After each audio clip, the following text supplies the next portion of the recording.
Okay, yeah, we're recording. Great. So, Maharaj, I'm really interested to know, I guess, a little bit about the context of how you came to have this service of translating and doing the commentaries for Bhagavatam. What was going on at the time, and how did it all? Sorry. Talk, read, sing, watch the little brains grow. It changes that. Sorry about that little glitch. Is that a YouTube ad? Yeah, I got rid of it. Maybe I could just, as by way of introduction, I am in Los Angeles and wearing this hat because I just had a little surgery. And I'm speaking to a nice couple in Sydney, right? Sydney, Australia? Yeah. Kartik and Purva. And Purva wrote to me and was interested to know how I came to do the Bhagavatam, Purva Madhuri. So I suggested we could talk about it. Purva could ask questions, and I'll tell the whole truth and nothing but the truth. So here we go. So go ahead. Maybe speak a little loudly so it comes across in the recording. Yeah. So I guess, the first thing I'm just interested to know is, how did it all happen? How did that come about, that you're allocated that service? When before Prabhupada left this world, he asked his Sanskrit editor to complete the Bhagavatam translation. And for various reasons, I felt it was clear that it was not going to be completed. And so Krishna inspired me, and I'm sure it was Krishna, in late November of 1978 to help to finish the Bhagavatam. Circumstances were that I was in Sao Paulo, Brazil, and I was leaving that day to go down to South Brazil, 3 southern states of Brazil, which are sort of the most European part of Brazil, because I was interested in opening up centers there, establishing Krishna consciousness in that part of Brazil.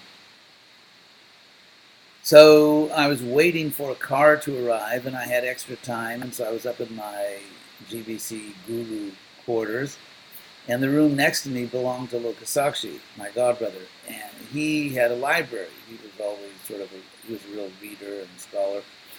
So he had a library, and I was just browsing through his library, and I came across a little book of Sanskrit grammar, which was published originally about 100 years ago by a famous professor, Mac Donnell, who was at Harvard back then, about 100 years ago. And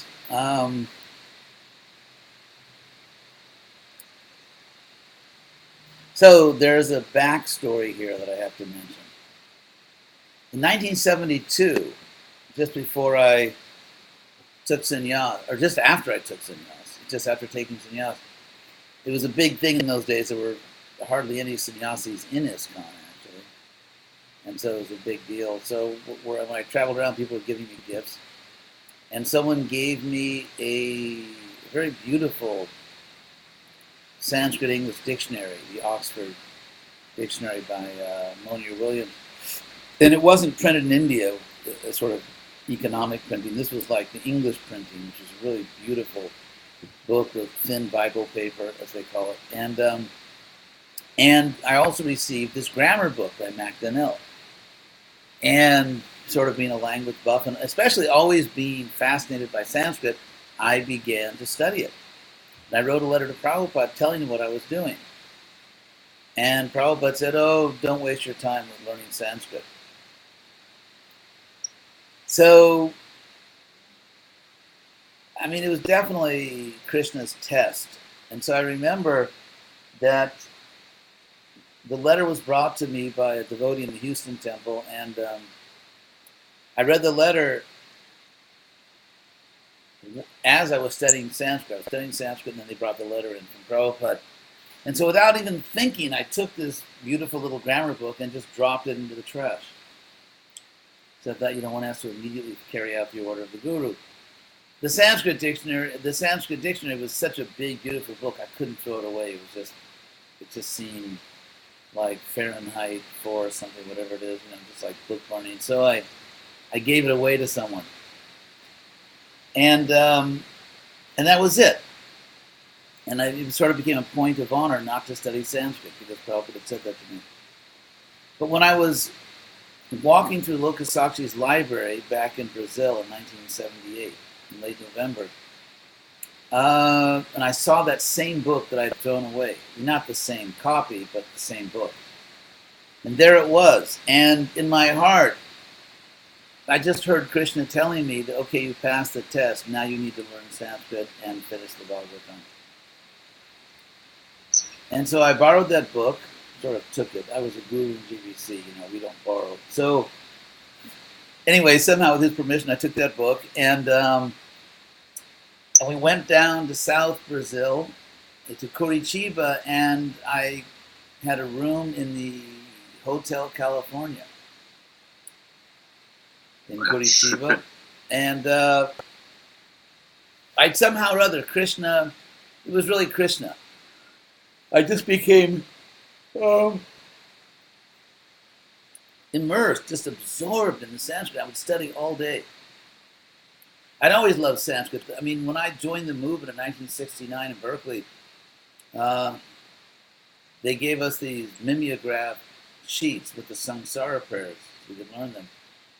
We had no copy machine. I don't even know if there were copy machines back then, but we had a little mimeograph machine. And so when I just, and it had no diacritic marks, it was just the samsara prayers, kind of like, sort of like the standard of Prabhupada's Indian first canto Bhagavatam. So, but when I saw the Sanskrit, I don't know, I was just lost in ecstasy, and I think I memorized the samsara prayers like the first day or 2 days. I just loved it so much. I loved the Sanskrit, and then I started studying the Gita, and so I just threw myself into the study of Sanskrit. My study method was that I would maybe do like a half hour, just study the grammar, writing out verb conjugations or noun declensions, just memorizing the rules of grammar. And then for a half hour, I would read the Bhagavatam. I would read the verse, I would read the Sanskrit and cover up the translation, try to figure out what it meant. And then I would check myself. So I would go back and forth, alternating between grammar and the Bhagavatam.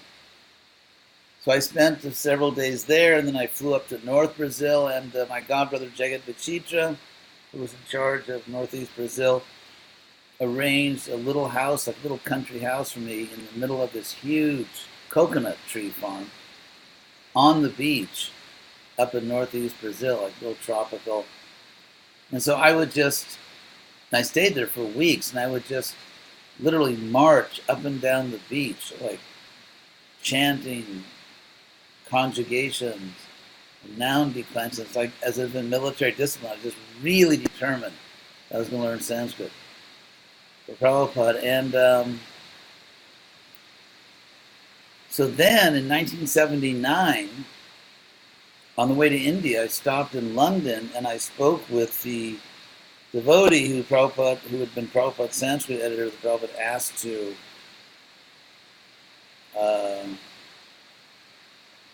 maybe that was 1980, actually. Might have been 1980. But anyway, I studied Sanskrit. I continued to study Sanskrit, and eventually, maybe 1980, I started to form a team with Gopi Pranadhana, who was BBT Sanskrit editor. I started to put a team together, and then in London, I asked that devotee, the Prabhupada had asked to finish the Bhagavatam, if he would work with us, and he didn't want to, so, but I did ask him. So then, In 1980, I was made ad hoc GBC of Berkeley because the local Guru GBC was having some difficulties. Berkeley, California, and then Gopi came, Gopi Pranadhana, and we formed a team and we just began. And I decided, and he agreed, that because the 10th canto is most intimate pastimes of Krishna, we would start with the 11th canto and the 12th, and then go back to the 10th. Because we were we were so young back then, it was, oh my God, how can we translate the rasa dance? And so, because, ISKCON was a very cautious, conservative society, and so we started in Berkeley, actually. Actually, we started to do the Bhagavatam work in Berkeley, and Gopi Pranadhana would do a preliminary translation, as we called it, because at that point, he used Sanskrit much more than I did. And then he would translate some of the Acharya's commentaries, like Vishwanath or H.D.Goswami or Sanatana or Jiva. And so I would take all that material, and then I would do the final translation and the purports. And sometimes I would use a lot of material from the commentaries, sometimes not. But basically, I did all the purports. And so, at the same time, I kind of improved in Sanskrit, and Gopi and I, most of the time, were not in the same place, but we had a system where he would do his part, and then it would be mailed to me, and then I would do my part, and send it back, and it would go to DVT. So,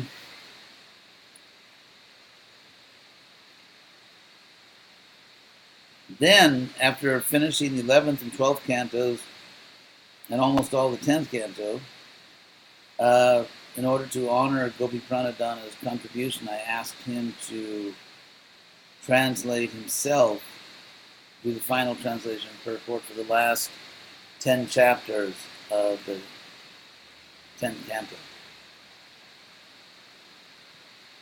So that's basically what happened. I don't know if you have any questions about that.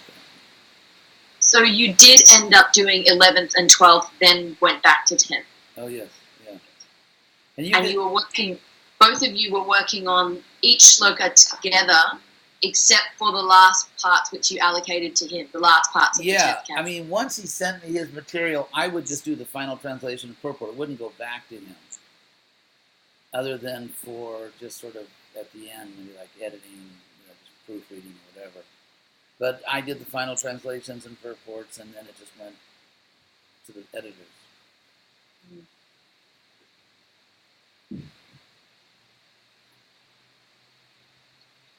And I did it around the world. I mean, India and all over Latin America, North America, wherever I was, I would just do that by Christian's mercy. So if you look, what's that? How much work are you doing on it every day? Oh, probably a couple hours. Yeah. I enjoyed it very much. I really enjoyed it. Sometimes more. Sometimes I would sort of go on little writing retreats, but probably at least 2 or 3 hours a day. Sometimes even more. And if you look at the translation style, starting with the 11th canto, going to the 12th and the 10th, it gradually becomes more literal. In the beginning, I was sort of following Prabhupada's style, but then as I did it, my own style began to assert itself, and my own style, I sort of had a preference for a more literal, kind of like Western style, academic, in the sense of trying to be very literal, and I've become much more like that since then, but you can see the progression. Because I've obviously gone 10th. I'm in the second half of the 11th, so I'm obviously reading it that way. I didn't actually know that you started doing it from 11th, so it's kind of not how I thought it was. Mm-hmm. Yeah, but it's just incredible. Like this is not exactly related to what you're talking about, but I just really want everyone to be able to get through it, including myself. I just feel it's such an amazing journey. Thank you. I'm glad that Krishna's blessing you to enjoy it. Yeah, so valuable. And having those purports are they're completely necessary for us. So, yeah. How, I guess the next thing I was going to ask was who you were collaborating with. What was your godbrother's name? Sorry? Gopi Puranadhana. Gopi Puranadhana. I don't know, but Was it just the two of you? Yeah, and then Dravida was the English editor. Gopi actually passed away several years ago. He was an American, and he had been living in Vrindavan for many years. He had a school there, a Sanskrit school in Vrindavan. So, yeah, and then the English editor, that was a devotee, or? That was Dravida. Yeah, American devotee named Dravida. Yeah. And did it go to editing from through another place, or? No, I think it was just done by the BBT, and he was the main BBT editor. Yeah. And so how long did it take altogether? Like from kind of... Well, we started in 1980, and then I forgot, maybe 3 years.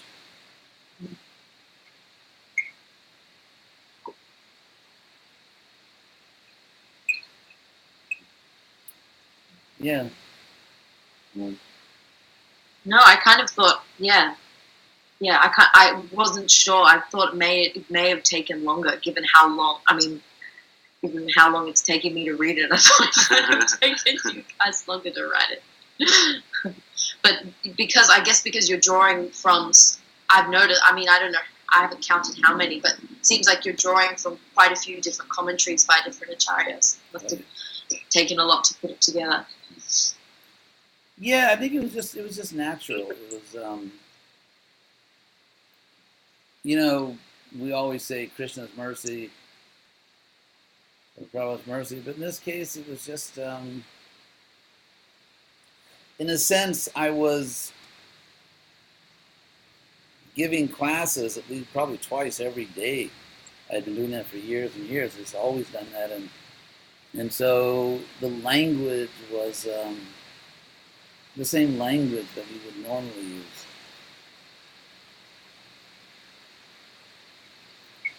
But it's just Krishna. Somehow Krishna wanted it done, and Krishna inspired us.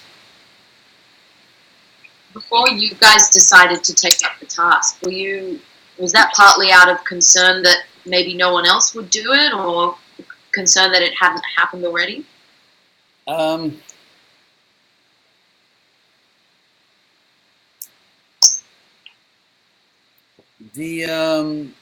Yeah, it was not really being done.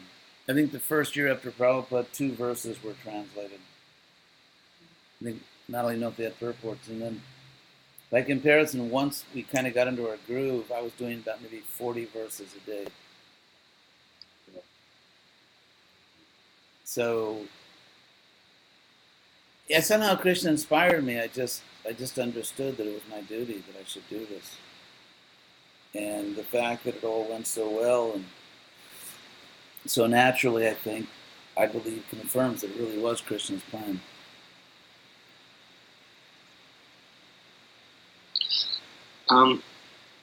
Who helped Srila Prabhupada translate all those books coming from India?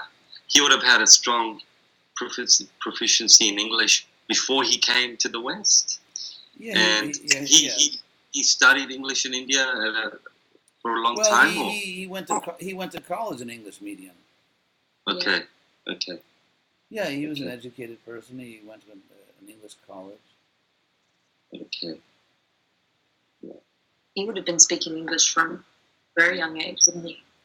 I don't know how much English his parents, I'm sure, spoke Bengali. Yeah. Okay. I'm sure he, because he, in his neighborhood and his family, I'm sure he really just spoke Bengali. But probably before he went to college. I mean, he was an intelligent, educated person from a good family, so he must have somehow. And the British were ruling India from Calcutta, his city. So the whole British government was there. So yeah, I'm not sure. It's an interesting question exactly if and when he began his formal studies of English. Wow, it's incredible to hear about this, you know, and just sometimes I think how while the message and the principles don't change, and they timeless throughout different, as civilization changes from, with technology and modernization and that sort of thing, but the principles of the Vedas are timeless, and they stay with us through generations and through the different times. I mean that's true for wisdom in general. Krishna says in the Bhagavad Gita that wisdom comes from goodness, and throughout history there have been good people all over the world, and there is sort of a body of human wisdom. And of course, advanced knowledge of Krishna is something else.